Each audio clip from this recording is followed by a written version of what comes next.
In this tutorial, we are going to look at how to populate different areas of a field by using an operation's attributes from a previous area, then make adjustments.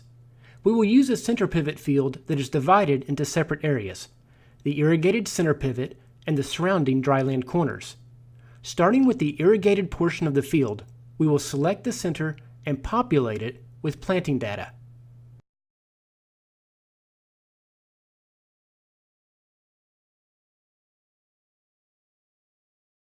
With the center portion populated with planting data, notice that if I click on one of the dryland corners, that the pick lists go blank, but then when I reselect the center portion, the data is repopulated. For the dryland corners, I simply want to keep the same data, but change the seeding rate. Instead of repopulating the entire operation for each section, simply hold down the Shift key and click on one of the dryland corners. This will copy the pick list data from the center to the dryland corner.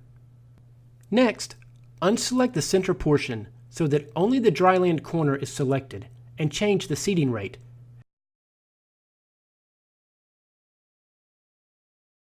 If I click back and forth between the center and the corner, I can see that the information is changing for the seeding rate. If I need to change any other attributes, such as the company or hybrid variety, those can also be made at this time. We will now populate the remaining dryland corners with the same planting operation as our top corners.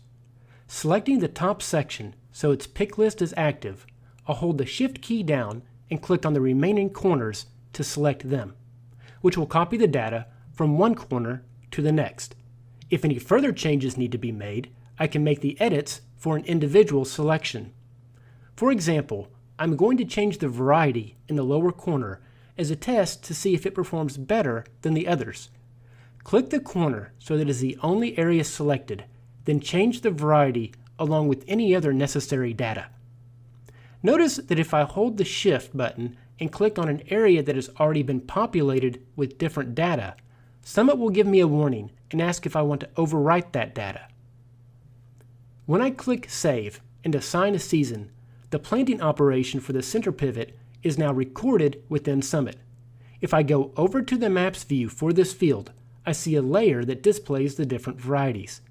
As explained within the Maps tutorial, we can also change this map layer to display other data contained within its records, such as the various seeding rates.